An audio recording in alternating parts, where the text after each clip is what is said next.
Ya, oke.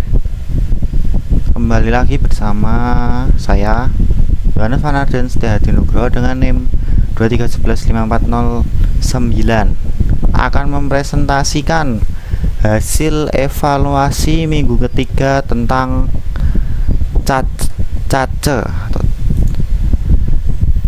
Oke. Pertanyaan yang pertama, mengapa memori cache sangat penting dalam sistem komputer?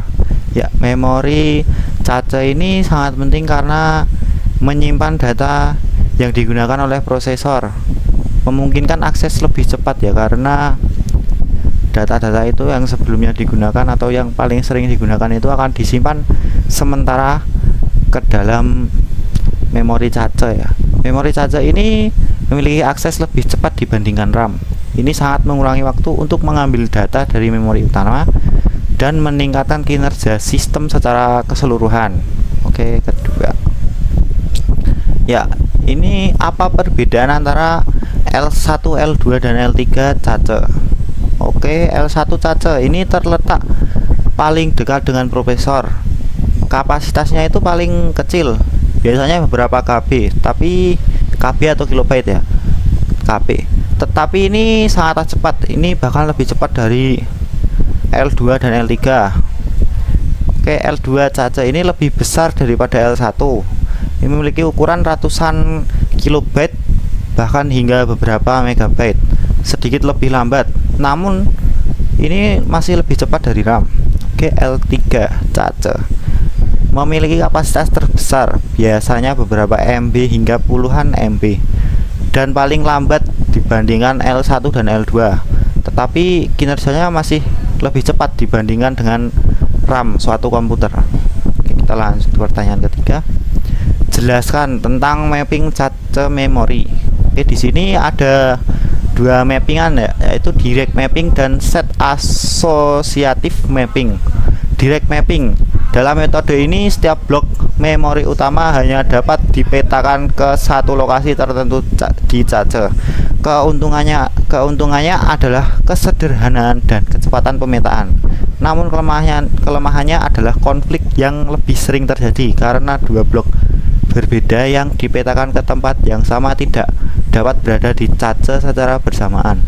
Terus yang set associative mapping ini adalah kombinasi antara direct mapping dan fully associative cache, dibagi menjadi beberapa set dan setiap blok memori dapat dipetakan ke sembarang lokasi dalam satu set tertentu. Metode ini menawarkan keseimbangan antara kompleksitas dan efisiensi dalam mengurangi kemungkinan konflik tanpa memerlukan kontrol yang terlalu rumit ya. Jadi ini kedua ini memiliki kelebihan masing-masing dan kekurangan masing-masing. Seperti direct mapping ini memiliki kelemahan, yaitu ya sering terjadi konflik karena blok yang sama tidak dapat berada di cache secara bersamaan.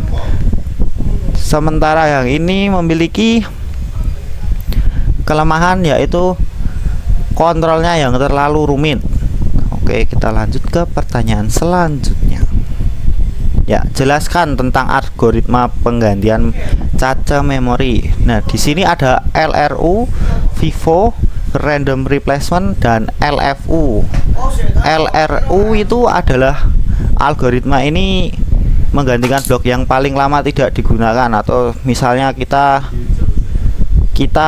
ini ya, paling lama lah membuka aplikasi, terus itu sudah cuma diminimize, maka itu akan tergantikan oleh data yang terbaru. Oke, dan di sini ada first in first out.